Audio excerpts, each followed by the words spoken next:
ಓಂ ಶ್ರುತತ್ವಾಚ್ಚ ಓಂ ಏಕೋ ದೇವಃ ಸರ್ವಭೂತೇಷು ಗೂಢಃ ಸರ್ವವ್ಯಾಪಿ ಸರ್ವಭೂತಾಂತರಾತ್ಮ ಕರ್ಮಾಧ್ಯಕ್ಷಃ ಸರ್ವಭೂತಾದಿವಾಸಃ ಸಾಕ್ಷಿ ಚೇತ ಕೇವಲೋ ನಿರ್ಗುಣಶ್ಚೇತಿ ಶ್ರುತತ್ವಾಚ್ಚ ನ ಹಿ ಅಶಬ್ದಃ ಶ್ರೂಯತೆ ನ ಚ ಅಪ್ರಸಿದ್ಧಂ ಕಲ್ಪ್ಯಂ ಸರ್ವಶಬ್ದಾವಾಚ್ಯಸ್ಯ ಲಕ್ಷಣಾಯುಕ್ತೇಃ. ಈಗ ನಾನು ಸೂತ್ರ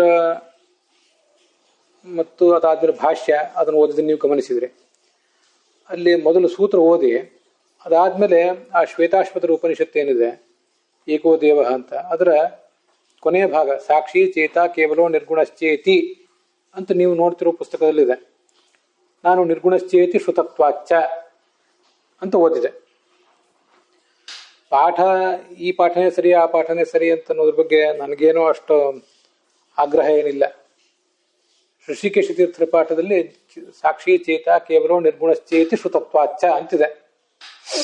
ಸಾಮಾನ್ಯವಾಗಿ ಬ್ರಹ್ಮಸೂತ್ರ ಭಾಷ್ಯ ಪಾಠದಲ್ಲಿ ಭಾಷ್ಯ ಬರೆಯುವಾಗ ಆಚಾರ್ಯರು ಮೊದಲು ಸೂತ್ರ ಹೇಳಿರ್ತಾರೆ, ಅದಾದ್ಮೇಲೆ ಅದಕ್ಕೊಂದು ಭಾಷ್ಯ ಹೇಳಿರ್ತಾರೆ. ಕೆಲವು ಕಡೆ ಭಾಷ್ಯನೇ ಮೊದಲು ಹೇಳಿ ಅದಾದ್ಮೇಲೆ ಸೂತ್ರ ಹೇಳಿರ್ತಾರೆ ಅಂತ. ಹಾಗೆ ಕೆಲವು ಉದಾಹರಣೆಗಳಿದೆ ಅಂತ ಗೋವಿಂದಾಚಾರ್ಯ ಅದನ್ನು ಪ್ರತಿಪಾದನೆ ಮಾಡ್ತಾರೆ. ಇಲ್ಲಿಯೂ ಕೂಡ ಶ್ರುತತ್ವಾಚ್ಚ ಅಂದ್ರೆ ಕೇಳಲ್ಪಟ್ಟಿರುವುದರಿಂದ ಕೂಡ ಅಂತ ಅರ್ಥ. ಕೇಳಲ್ಪಟ್ಟಿರುವುದರಿಂದ ಕೂಡ ಅಂದರೆ ಈ ಹಿಂದೆ ಅನೇಕ ಕಾರಣಗಳನ್ನು ಹೇಳಿದ್ದಾರೆ. ಶಾಸ್ತ್ರದಲ್ಲಿ ಪ್ರತಿಪಾದಿತವಾದದ್ದು ಸಗುಣ ಬ್ರಹ್ಮ ಅಲ್ಲ, ನಿರ್ಗುಣ ಬ್ರಹ್ಮವೇ ವಾಚ್ಯ ಅಂತ ಈ ಹಿಂದೆ ಆತ್ಮಶಬ್ದ ಇರುವುದರಿಂದ, ಮತ್ತೆ ಆತ್ಮ ಉಪಾಸಕನಿಗೆ ಮೋಕ್ಷ ಅಂತ ಹೇಳಿರುವುದರಿಂದ, ಸ್ವಾಪ್ಯ ಇರುವುದರಿಂದ ಅಂತ ಹೀಗೆ ಅನೇಕ ಕಾರಣಗಳನ್ನ ಹೇಳಿದ್ದಾರೆ. ಆ ಕಾರಣಗಳಲ್ಲದೇನೆ ಶ್ರುತತ್ವಾಚ್ಚ ಅವನನ್ನು ನಿರ್ಗುಣ ಎಂಬುದಾಗಿ ಶಾಸ್ತ್ರ ಹೇಳಿದೆ ಕೂಡ, ನಿರ್ಗುಣ ಎಂಬುದಾಗಿ ಅವನು ಕೇಳಲ್ಪಟ್ಟಿದ್ದಾನೆ ಕೂಡ ಅಂತ ಅರ್ಥ ಇದಕ್ಕೆ ಶ್ರುತತ್ವಾಚ್ಚ ಅಂತ ಅನ್ನೋದಕ್ಕೆ. ಹೀಗೆ ಕೇಳಲ್ಪಟ್ಟಿರುವುದರಿಂದ ಕೂಡ ಅಂತ ಇದಕ್ಕೆ ಅರ್ಥ. ಕೇಳಲ್ಪಟ್ಟಿರುವುದರಿಂದ ಕೂಡ ಅಂತ ಹೇಳಬೇಕಾದ್ರೆ ನಾವು ಆಕಾಂಕ್ಷ ಮಾಡ್ಕೊಳ್ಳುವಾಗ, ಒಂದು ವಾಕ್ಯವನ್ನು ನೋಡುವಾಗ ಅನ್ವಯಾರ್ಥ ಆಕಾಂಕ್ಷ ಮೊದಲಾದವುಗಳನ್ನು ನೋಡ್ತಿರ್ತೀವಲ್ಲ, ಅಲ್ಲಿ ಆಕಾಂಕ್ಷ ನೋಡುವಾಗ ಶ್ರುತತ್ವಾಚ್ಚ ಅಂತ ಪ್ರಶ್ನೆ ಬಂದ ಕೂಡಲೇ ಕೇಳಲ್ಪಟ್ಟಿರುವುದರಿಂದ ಅಂತ ಬಂದರೆ ಏನಂತ ಕೇಳಲ್ಪಟ್ಟಿರುವುದರಿಂದ ಅಂತ ಪ್ರಶ್ನೆ ಬರ್ತದೆ. ಒಂದು ವಾಕ್ಯ ಪೂರ್ಣ ಆಗಬೇಕಾದ್ರೆ ಏನು ಕೇಳಲ್ಪಟ್ಟಿರುವುದರಿಂದ ಅಂತ ಯಾರಿಗಾರ ಪ್ರಶ್ನೆ ಬರ್ತದೆ. ಅದಕ್ಕೆ ಸಾಕ್ಷಿ ಚೇತ ಕೇವಲೋ ನಿರ್ಗುಣಶ್ಚ ಇತಿ ಶ್ರುತತ್ವಾಚ್ಚ, ಹೀಗೆ ಕೇಳಲ್ಪಟ್ಟಿರುವುದರಿಂದ ಕೂಡ ಅಂತ ಅನ್ವಯ ತಾನಾಗೆ ಬರುವಂತೆ ಆಚಾರ್ಯರು ಭಾಷ್ಯ ಬರೆದಿದ್ದಾರೆ. ಋಷಿಕೇಶ ತೀರ್ಥರು ಅದನ್ನು ಹಾಗೆ ಬರೆದಿಟ್ಟಿದ್ದಾರೆ ಅಂತ ಗೋವಿಂದಾಚಾರ್ಯ ಹೇಳ್ತಾರೆ. ಶ್ರುತತ್ವಾಚ್ಚ ಅಂತ ಸೂತ್ರ ಮೊದಲು ಇದ್ದಿದ್ರೆ, ಶ್ರುತತ್ವಾಚ್ಚ ಅಂದ್ರೆ ಕೇಳಲ್ಪಟ್ಟಿರುವುದರಿಂದ, ಆಚಾರ್ಯರು ಒಂದು ವೇಳೆ ಬರೆದಿಟ್ಟದ್ದೇ ಹಾಗಿದ್ದಿದ್ರೆ ಮೊದಲು ಸೂತ್ರ ಸರಿ, ಅದಾದ್ಮೇಲೆ ಏಕೋ ದೇವ ಸರ್ವಭೂತೇಷು ಗೂಢ ಅಂತ ಈ ಶ್ವೇತಾಶ್ವತರ ಉಪನಿಷತ್ತಿನ ಮಾತು. ನಿರ್ಗುಣಶ್ಚೇತಿ ನಿರ್ಗುಣ ಎಂಬುದಾಗಿ ಅಂತಿದೆ. ಎಂಬುದಾಗಿ ಅಂದ್ರೆ ಏನು, ಮುಂದೆ ಏನು, ಮತ್ತೆ ಶ್ರುತತ್ವಾಚ್ಚ ಅಂತ ಅಲ್ಲಿ ಅಧ್ಯಾಹಾರ ಮಾಡ್ಕೋಬೇಕು. ಇದನ್ನು ಗಮನಿಸಿ. ಎಂಬುದಾಗಿ ಅಂತ ಬಂದ್ರೆ ಎಂಬುದಾಗಿ ಅಂದ್ರೆ ಏನು, ಹೇಳಲ್ಪಟ್ಟಿರುವುದರಿಂದ ಕೇಳಲ್ಪಟ್ಟಿರುವುದರಿಂದ ಅಂತ ಏನಾದರೂ ಒಂದು ಅಧ್ಯಾಹಾರ ಅಲ್ಲಿ ಇಲ್ಲದೆ ಹೋದ್ರೆ ವಾಕ್ಯ ಪೂರ್ಣ ಆಗೋದಿಲ್ಲ. ಅದಕ್ಕಾಗಿ ಮತ್ತೆ ಅಲ್ಲಿ ಶ್ರುತತ್ವಾಚ್ಚ ಅಂತ ಅಧ್ಯಾಹಾರ ಮಾಡ್ಕೋಬೇಕು. ಈ ಅಧ್ಯಾಹಾರ ಮಾಡ್ಕೊಳ್ಳುವ ಕಷ್ಟ ಇಲ್ಲದಂತೇನೆ ಆಚಾರ್ಯರೇ ಅಲ್ಲಿ ಶ್ರುತತ್ವಾಚ್ಚ ಅಂತ ಬರೆದು ಬಿಟ್ಟಿದ್ದಾರೆ. ಆದ್ರಿಂದ ಗೋವಿಂದಾಚಾರ್ಯ ಅದನ್ನು ಮೇಲಿನ ಮೇಲೆ ಪ್ರತಿಪಾದನೆ ಮಾಡ್ತಿರ್ತಾರೆ. ನಿಮ್ಗೆ ಗೊತ್ತಿದೆ, ಈ ಸೂತ್ರಗಳನ್ನು ಹೇಳುವಾಗ ಪ್ರತಿಯೊಂದು ಕಡೆನೂ ಕೂಡ ಆದಿಯ ಹಂತದಲ್ಲಿ ಓಂಕಾರವನ್ನು ಹೇಳುವ ಅಗತ್ಯ ಇಲ್ಲ.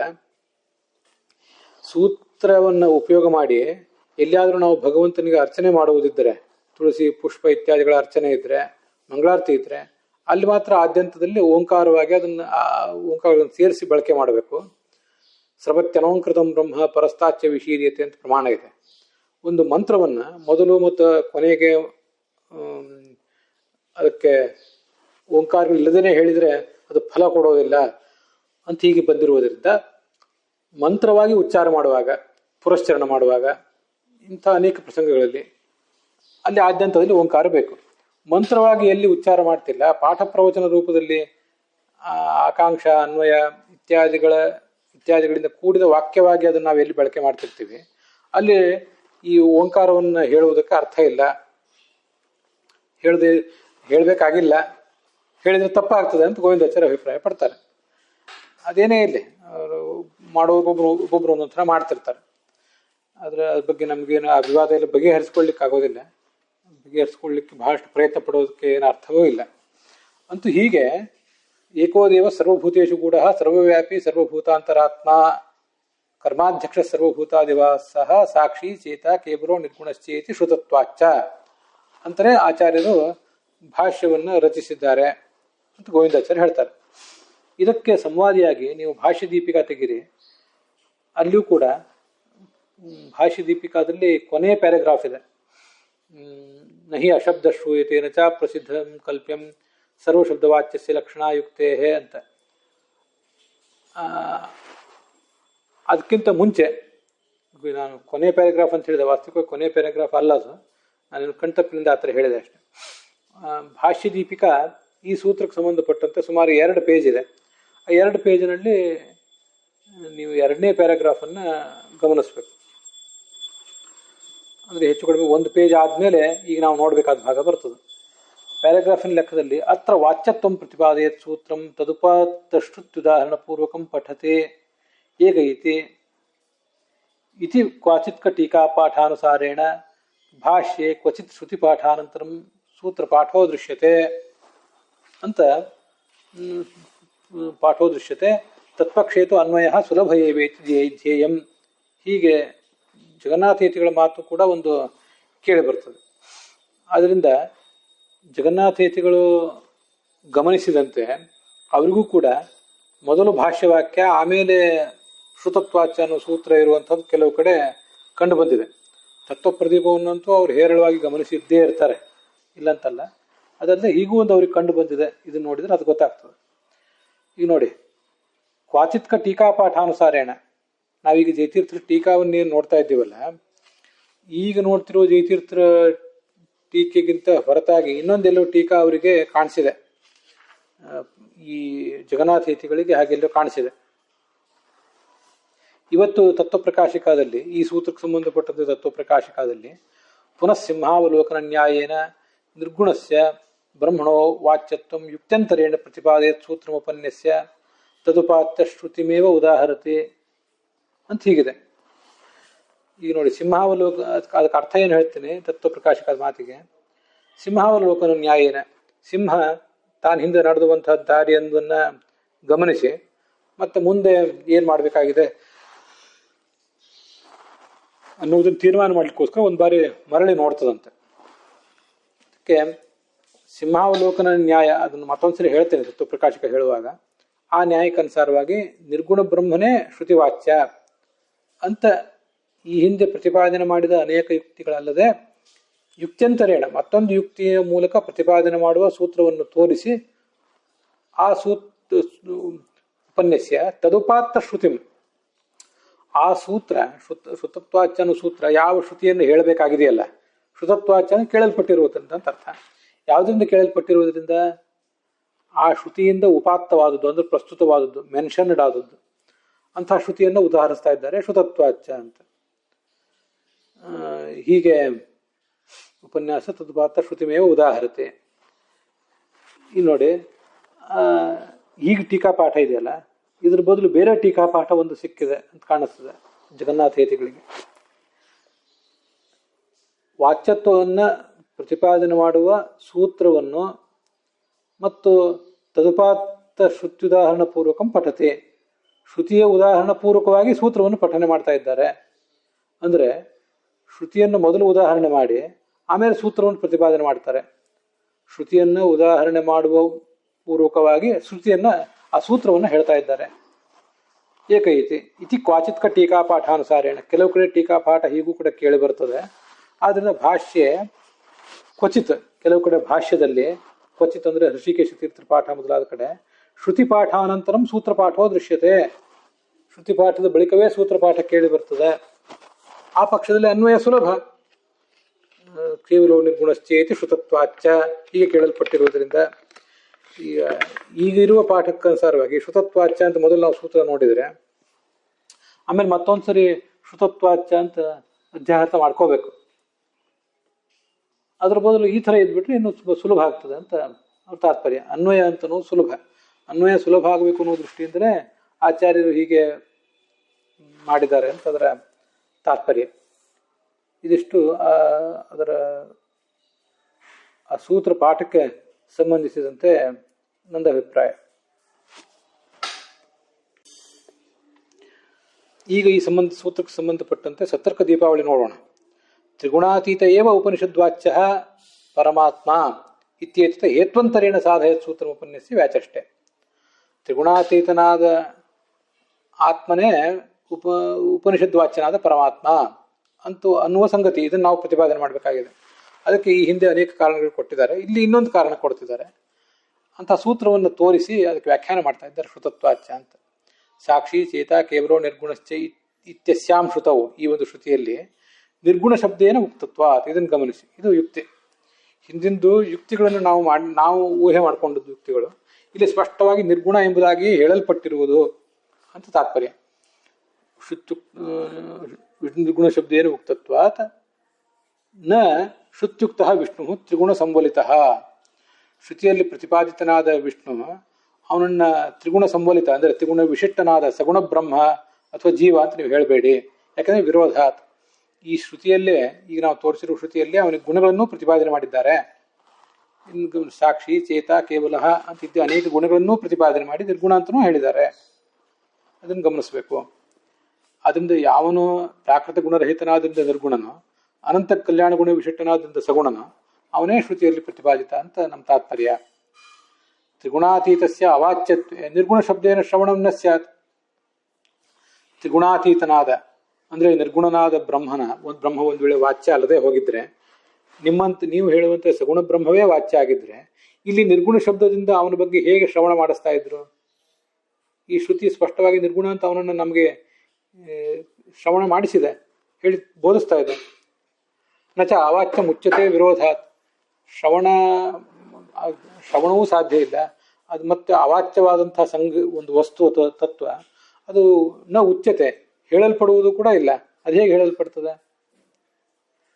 ನಚ ಅವಾಚ್ಯಂ ಗುಣಾತೀತ ಮಾತ್ರ ಶಬ್ದೈ ಲಕ್ಷ್ಯತೆ ಇತಿ ಕಲ್ಪ್ಯಂ. ಅದಕ್ಕೆ ಅವ್ರು ಹೇಳ್ತಾರೆ, ಈ ಗುಣಾತೀತವಾದ ಅಂದರೆ ನಿರ್ಗುಣ ಬ್ರಹ್ಮ ಏನಿದೆ ಅದು ಅವಾಚ್ಯ, ಅದು ಶಬ್ದಗಳಿಂದ ಲಕ್ಷ್ಯ ಆಗ್ತದೆ, ಅಂದರೆ ಲಕ್ಷಣಾ ವೃತ್ತಿಯಿಂದ ಪ್ರತಿಪಾದಿತ ಆಗಿದೆ, ಶಕ್ತಿ ವೃತ್ತಿಯಿಂದ ಪ್ರತಿಪಾದಿತ ಅಲ್ಲ ಅಂತನೂ ಅವರು ತಪ್ಪಿಸ್ಕೊಳ್ಳಿಕ್ಕೆ ಬರುವಂತಿಲ್ಲ.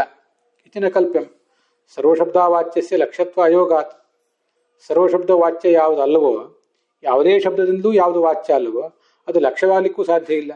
ಈ ಹಿಂದೆ ನಾವು ಸ್ವಲ್ಪ ಅದನ್ನು ಯಾವುದೋ ಟಿಪ್ಪಣಿಗೆ ಅನುಸಾರವಾಗಿ ನೋಡಿದ್ದೇವೆ. ಈಗಿನ ಬ್ರಹ್ಮಸೂತ್ರ ಈ ಭಾಷ್ಯದಲ್ಲಿ ಮತ್ತು ತತ್ವಪ್ರದೀಪದಲ್ಲಿ ಜೈತೀರ್ಥರ ಮಾತಿನಲ್ಲಿ ಅದೇ ಸ್ಪಷ್ಟವಾಗಿ ಬರೋದಿದೆ. ಒಂದು ವಸ್ತು ಲಕ್ಷ್ಯ ಆಗಬೇಕಾದ್ರೆ ಅದು ಯಾವುದಾದ್ರೂ ಒಂದು ಶಬ್ದದಿಂದ ಶಕ್ತಿ ವೃತ್ತಿಯಿಂದ ಪ್ರತಿಪಾದಿತನೂ ಆಗಬೇಕು ಅನ್ನೋದನ್ನು ತೋರಿಸ್ತಾರೆ. ಅದರಿಂದ ಸರ್ವ ಶಬ್ದಗಳಿಂದಲೂ ಅರ್ಥಾತ್ ಯಾವ ಶಬ್ದದಿಂದಲೂ ವಾಚ್ಯ ಅಲ್ಲದೇ ಇದ್ದದ್ದು ಲಕ್ಷ್ಯವಾಗಲಿಕ್ಕೂ ಸಾಧ್ಯ ಇಲ್ಲ ಅಂತ ಅನ್ನೋದನ್ನು ಇಲ್ಲಿ ನಾನು ಹೆಚ್ಚು ವಿವರಿಸೋದಿಲ್ಲ. ಅದು ಇಲ್ಲಿ ಬಂದಿದೆ ಈಗ ನೋಡಿ. ತೀರಾದಿ ಶಬ್ದ ವಾಚ್ಯಸ್ಯೇವ ಲೋಕೆ ಗಂಗಾದಿ ಶಬ್ದ ಲಕ್ಷ್ಯತ್ವ ದರ್ಶನಾತ್. ಇದನ್ನು ಹಿಂದೆ ನೋಡಿದ್ವಿ. ಗಂಗಾಯಾಮ್ ಘೋಷ ಅನ್ನುವಲ್ಲಿ ಗಂಗಾ ಎಂಬ ಶಬ್ದಕ್ಕೆ ನಾವು ಲಕ್ಷಣದಿಂದ ಗಂಗಾ ಪ್ರವಾಹ ಅಂತ ಅರ್ಥ ಮಾಡೋದಿಲ್ಲ. ಪ್ರವಾಹ ಅನ್ನೋ ಅರ್ಥವನ್ನು ಬಿಟ್ಟು ಗಂಗಾ ನದಿ ತೀರ ಅಂತ ಅರ್ಥ ಮಾಡ್ತೇವೆ. ಯಾಕೆ ಅಂದರೆ ಆ ತೀರ ಅನ್ನೋದು ಇಲ್ಲಿ ಲಕ್ಷ್ಯ, ಗಂಗಾ ಎಂಬ ಶಬ್ದದಿಂದ ತೀರ ಇಲ್ಲಿ ಲಕ್ಷ್ಯ. ಆದರೆ ಅದು ಬೇರೆ ಕಡೆ ತೀರ ಎಂಬ ಶಬ್ದದಿಂದ ಶಕ್ತಿ ವೃತ್ತಿಯಿಂದಲೇ ಪ್ರತಿಪಾದಿತ ಆಗಿದೆ. ಶಕ್ತಿ ವೃತ್ತಿಯಿಂದ ತೀರ ನಮಗೆ ಮೊದಲು ತಿಳಿದಿರಬೇಕು. ಅಂದರೆ ಒಂದು ಭಾಷೆಯನ್ನು ನಾವು ಕಲಿಯುವಾಗ ಅದು ಯಾವುದೇ ಭಾಷೆ ಇರಲಿ, ಶಕ್ತಿ ವೃತ್ತಿಯಿಂದ ಮೊದಲು ನಮಗೆ ಅದರ ಬಗ್ಗೆ ಜ್ಞಾನ ಇರಬೇಕು. ಹಾಗೆ ಜ್ಞಾನ ಇದ್ರೇ ಮುಂದೆ ಲಕ್ಷಣಾವೃತ್ತಿ ಒಂದು ಯಾವುದಾದ್ರು ಒಂದು ವಾಕ್ಯವನ್ನು ಪ್ರಯೋಗ ಮಾಡಿ ಲಕ್ಷಣಾವೃತ್ತಿಯಿಂದ ತಿಳ್ಕೊಳ್ಳೋ ಪ್ರಸಂಗ ಬಂದಾಗ ಅದ್ರ ಜ್ಞಾನ ಬರ್ತದೆ. ಈಗ ಉದಾಹರಣೆಗೆ ಸಿಂಹೋ ಮಾಣವಕ ಅಂತ ಒಬ್ಬ ಹುಡುಗನ ಬಗ್ಗೆ ಹೇಳಿದ್ರು ಅಂತ ಇನ್ನೊಂದು ಉದಾಹರಣೆ ನಾನು ಕೊಡ್ತೇನೆ. ಗಂಗಾಯಂ ಘೋಷ ಒಂದು ಉದಾಹರಣೆ ಆಯಿತು, ಇನ್ನೊಂದು ಉದಾಹರಣೆ ಕೊಡ್ತಾ ಇದ್ದೇನೆ. ಸಿಂಹೋ ಮಾಣವಕ, ಈ ಹುಡುಗ ಸಿಂಹದಂತೆ ಇದ್ದಾನೆ ಅಂತಂದ್ರೆ ಸಿಂಹಕ್ಕೆ ಸದೃಶನಾಗಿ ಪರಾಕ್ರಮಿಯಾಗಿದ್ದಾನೆ ಅಂತ ಅರ್ಥ ನಮಗೆ ಬರ್ತದೆ. ಸಿಂಹನೇ ಆಗಿದ್ದಾನೆ ಅನ್ನೋ ಅರ್ಥವನ್ನು ನಾವು ಸ್ವೀಕಾರ ಮಾಡೋದಿಲ್ಲ. ಅಲ್ಲಿ ಪರಾಕ್ರಮಿಯಾಗಿದ್ದಾನೆ, ತೇಜಸ್ವಿಯಾಗಿದ್ದಾನೆ, ಗಂಭೀರನಾಗಿದ್ದಾನೆ ಅನ್ನುವ ಅರ್ಥ ಏನಿದೆ, ಈ ಅರ್ಥ ತೇಜಸ್ವಿ ಗಂಭೀರ ಅನ್ನೋ ಬೇರೆ ಶಬ್ದಗಳಿಂದ ಶಕ್ತಿ ವೃತ್ತಿಯಿಂದ ಪ್ರತಿಪಾದಿತ ಆಗಿದೆ. ಅರ್ಥಾತ್ ನಾವು ಅದನ್ನು ಭಾಷೆಯನ್ನು ಕಲಿಯುವ ಹಂತದಲ್ಲಿ, ಅದು ಮಾತೃಭಾಷೆ ಇರಬಹುದು, ಆಮೇಲೆ ಕಲಿತ ಭಾಷೆ ಇರಬಹುದು, ಅಂತೂ ಶಕ್ತಿ ವೃತ್ತಿಯಿಂದ ಆಯಾ ಅರ್ಥಗಳನ್ನು ಪ್ರತಿಪಾದನೆ ಮಾಡುವ ಶಬ್ದಗಳ ಮೂಲಕ ಅದರ ಪರಿಚಯ ನಮ್ಗೆ ಈಗಾಗಲೇ ಮೊದಲು ಇದೆ. ಇರುವಾಗ ಈಗ ಲಾಕ್ಷಣಿಕವಾದ ಒಂದು ಶಬ್ದ ಪ್ರಯೋಗ ಮಾಡಿದರೆ ಅದು ಲಾಕ್ಷಣಿಕವಾದ ಅರ್ಥವನ್ನು ಕೈ ಬಿಟ್ಟು ಅದಕ್ಕೆ ಬೇರೆ ಅರ್ಥವನ್ನು ಶಕ್ತಿ ವೃತ್ತಿಯಿಂದ ಲಭ್ಯವಾದ ಅರ್ಥವನ್ನು ತಗೊಳ್ತೇವೆ. ಅದು ಶಕ್ತಿ ವೃತ್ತಿಯಿಂದ ಆ ಅರ್ಥ ತೀರ ಅನ್ನುವ ಅರ್ಥ, ಮತ್ತು ತೇಜಸ್ವಿ ಅನ್ನುವ ಅರ್ಥ, ಪರಾಕ್ರಮಿ ಅನ್ನುವ ಅರ್ಥ ಶಕ್ತಿ ವೃತ್ತಿಯಿಂದ ಪ್ರತಿಪಾದ್ಯವೇ ಅಲ್ಲದೆ ಹೋಗಿದ್ರೆ, ಅರ್ಥಾತ್ ಯಾವ ಶಬ್ದದಲ್ಲೂ ಅದು ಪ್ರತಿಪಾದ್ಯ ಅಲ್ಲದೆ ಹೋಗಿದ್ರೆ ಅದು ಲಕ್ಷಣಾವೃತ್ತಿಯಿಂದ ತಿಳಿದು ಬರಲಿಕ್ಕೂ ಸಾಧ್ಯ ಇಲ್ಲ. ನೋಡಿ, ಯಾವ ಶಬ್ದದಿಂದ ವಾಚ್ಯ ಅಲ್ಲ ಅಂತಂದರೆ ನಮಗದು ಅದ್ರ ಪರಿಚಯವೇ ಇಲ್ಲ ಅಂತ ಅರ್ಥ. ಅದು ಅಲ್ಲಿ ಜಯತೀರ್ಥರ ವಾಕ್ಯದಲ್ಲಿ ಆಗಲಿ ತತ್ವಪ್ರದೀಪದ ವಾಕ್ಯದಲ್ಲಿ ಆಗಲಿ ಆ ಮಾತು ಕಾಣಿಸೋದಿಲ್ಲ. ಭಾಷೆಯನ್ನು ಕಲಿಯುವ ಹಂತದಲ್ಲಿ ನಾವು ಅದನ್ನು ಕಲಿತೇ ಇಲ್ಲ ಅಂತ ಅರ್ಥ. ತೀರ ಅನ್ನೋದ್ರ ಬಗ್ಗೆ ನಾವೆಲ್ಲಿ ಕಲಿತೇ ಇಲ್ಲ, ನಮ್ಗೆ ಗೊತ್ತೇ ಇಲ್ಲ. ತೀರ ಅಂದರೆ ಒಂದು ದಡ ಅನ್ನುವ ಅರ್ಥವೇ ನಮ್ಗೆ ಗೊತ್ತಿಲ್ಲ. ಯಾಕೆಂದರೆ ಶಕ್ತಿ ವೃತ್ತಿಯಿಂದ ತೀರ ಅನ್ನೋ ಶಬ್ದ ತೀರವನ್ನು ಹೇಳ್ತಿಲ್ಲ ಅಂತ ಆದರೆ ಅದು ಗೊತ್ತೇ ಇಲ್ಲ ಅಂದಮೇಲೆ ಲಕ್ಷಣಾವೃತ್ತಿಯಿಂದ ಅವರು ನಮಗೆ ತಿಳಿಯೋದು ಹೇಗೆ ಅಂತ ಅದು ನನ್ನದೊಂದು ಅಬ್ಸರ್ವೇಷನ್. ಕೆಳಗೆ ಒಂದು ಟಿಪ್ಪಣಿ ಅಷ್ಟೆ. ಗಂಗಾಪದ ಅವಾಚ್ಯಸ್ಯ ಗಂಗಾಪದ ಅಲಕ್ಷ್ಯತ್ವವತ್ ಆತ್ಮಪದೇನ ಅವಾಚ್ಯತ್ವೇ ಗುಣಾತೀತಸ್ಯ ಅಲಕ್ಷ್ಯತ್ವ ಪ್ರಸಂಗಾತ್. ಗಂಗಾ ಎಂಬ ಶಬ್ದದಿಂದ ಯಾವುದು ವಾಚ್ಯ ಅಲ್ಲವೋ ಅದು ಗಂಗಾ ಪದದಿಂದ ಲಕ್ಷ್ಯ ಆಗಲಿಕ್ಕೂ ಕೂಡ ಸಾಧ್ಯ ಇಲ್ಲ. ಅದರಂತೆ ಆತ್ಮಪದೇನ ಅವಾಚ್ಯತ್ವೇ, ಆತ್ಮ ಎಂಬ ಪದದಿಂದ ವಾಚ್ಯ ಅಲ್ಲದೆ ಹೋಗಿದ್ರೆ, ಭಗವಂತ ವಾಚ್ಯ ಅಲ್ಲದೆ ಹೋಗಿದ್ರೆ ಗುಣಾತೀತಸ್ಯ ಅಲಕ್ಷ್ಯತ್ವ ಪ್ರಸಂಗಾತ್, ಗುಣಾತೀತನಾದ ಬ್ರಹ್ಮನನ್ನ ಅವನು ಲಕ್ಷಣಾವೃತ್ತಿಯಿಂದ ಪ್ರತಿಪಾದ್ಯ ಅಂತ ಹೇಳಲಿಕ್ಕೂ ಕೂಡ ಬರೋದಿಲ್ಲ. ಅವನ ಲಕ್ಷ್ಯವೇ ಆಗಲಿಕ್ಕೆ ಸಾಧ್ಯ ಇಲ್ಲ. ಯಾವುದಾದ್ರೂ ಒಂದು ಶಬ್ದದಿಂದ ಅವನು ಶಕ್ತಿ ವೃತ್ತಿಯಿಂದ ಪ್ರತಿಪಾದಿತನಾಗಿರಬೇಕು ಅಂತದರ ತಾತ್ಪರ್ಯ. ತೀರಾದಿ ಶಬ್ದವಾಚ್ಯಸ್ಯೈವ ಲೋಕೆ ಗಂಗಾದಿ ಶಬ್ದ ಲಕ್ಷ್ಯತ್ವ ದರ್ಶನಾತ್.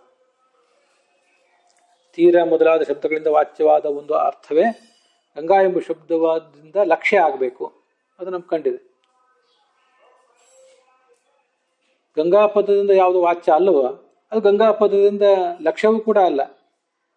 ಇಲ್ಲಿ ಗೋವಿಂದಾಚಾರ್ಯ ಪಾಠ ಹೇಳುವಾಗ ಅದನ್ನು ಹೀಗೆ ಹೇಳಿದ್ದಾರೆ. ಗಂಗಾ ಎಂಬ ಶಬ್ದಕ್ಕೆ ಗಂಗಾ ಪ್ರವಾಹ ಅಂತ ಅರ್ಥ ನಮ್ಗೆ ಗೊತ್ತಿದೆ. ಗಂಗಾ ಎಂಬ ಘೋಷ ಅಂತ ಜ್ಞಾನ ಬಂದ ಒಂದು ವಾಕ್ಯ ಪ್ರಯೋಗ ಮಾಡಿದ ಕೂಡಲೇ ಮೊದಲು ಗಂಗಾ ನದಿಯಲ್ಲಿ ಹಳ್ಳಿ ಅಂತ ಹೀಗೆ ಅನಿಸಿಕೆ ಒಂದು ಸಾಧ್ಯತೆ ಕಂಡು ಬರ್ತದೆ. ಹೊರತು ಗಂಗಾ ಎಂಬ ಶಬ್ದಕ್ಕೆ ವೈಕುಂಠ ಅಂತ ಏನು ಅರ್ಥ ಬರೋದಿಲ್ಲ ಯಾರಿಗೂ. ಅಥವಾ ಗಂಗಾ ಅಂತಂದ್ರೆ ಇನ್ನೊಂದು ಯಾವುದು ಊರು ಸಮುದ್ರ ಅಂತ ಯಾರಿಗೂ ಅರ್ಥ ಬರೋದು ಏನೋ ಜ್ಞಾನ ಬರೋದಿಲ್ಲ. ಯಾಕಂದ್ರೆ ಪ್ರಸ್ತುತನೇ ಅಲ್ಲ ಅದು ಯಾರಿಗೂ ಆ ಥರ ಮತ್ತೊಂದು ಸಮುದ್ರವೋ ಮತ್ತೊಂದು ಯಾವುದೋ ಊರು ಅದ್ಯಾವುದು ಪ್ರಸ್ತುತನೇ ಅಲ್ಲ. ಆದ್ರಿಂದ ಗಂಗಾ ಪದದಿಂದ ವಾಚ್ಯ ಅಲ್ಲದೆ ಇದ್ದದ್ದು ಗಂಗಾ ಪದಕ್ಕೆ ಲಕ್ಷ್ಯವೂ ಕೂಡ ಆಗೋದಿಲ್ಲ. ಹಾಗೆ ಆತ್ಮಪದದಿಂದ ಬ್ರಹ್ಮವಾಚ್ಯ ಅಲ್ಲದೆ ಹೋಗಿದ್ರೆ ಅವನು ಅಂಥ ಗುಣಾತೀತನಾದ ಬ್ರಹ್ಮ ಅವನು ಲಕ್ಷ್ಯವೂ ಕೂಡ ಆಗೋದು ಸಾಧ್ಯ ಇಲ್ಲ. ಅತಃ ತ್ರಿಗುಣವರ್ಜಿತೆ ಬ್ರಹ್ಮಣಿ ನಾರಾಯಣಾಖ್ಯೆ ಜಗತ್ಕರ್ತರಿ ಆತ್ಮಶಬ್ದ ಮುಖ್ಯಾರ್ಥೆ ನಿಖಿಲಶ್ರುತೀನ ಮುಖ್ಯವೃತ್ಯ ಸಮನ್ವಯ ನ ಅನುಪಪನ್ನ ಇದು ಸಿದ್ಧಂ. ಆದ್ದರಿಂದ ತ್ರಿಗುಣವರ್ಜಿತನಾದ ಬ್ರಹ್ಮ, ಗುಣಪೂರ್ಣನಾದ ಬ್ರಹ್ಮಣಿ ನಾರಾಯಣಾಖ್ಯೆ, ನಾರಾಯಣ ಎಂಬ ಬ್ರಹ್ಮನಲ್ಲಿ ಅವನೇ ಜಗತ್ಕರ್ತ, ಆತ್ಮಶಬ್ದದ ಮುಖ್ಯಾರ್ಥವೂ ಕೂಡ ಅವನೇ ಆಗಿದ್ದಾನೆ. ಅವನಲ್ಲಿ ಎಲ್ಲ ಶ್ರುತಿಗಳು ಕೂಡ ಮುಖ್ಯ ವೃತ್ತಿಯಿಂದ, ಪರಮ ಮುಖ್ಯ ವೃತ್ತಿಯಿಂದ ಸಮನ್ವಿತ ಆಗ್ತಾ ಇವೆ. ಆದ್ದರಿಂದ ಅವನು ವಾಚ್ಯನೇ ಆಗಿದ್ದಾನೆ, ಯಾವುದೇ ತೊಂದರೆ ಇಲ್ಲ ಅಂತ ಅದರ ತಾತ್ಪರ್ಯ. ಅಲ್ಲಿಗೆ ಇವತ್ತಿನ ಈ ಭಾಗ ಸಮಾಪ್ತ ಆಗಿದೆ.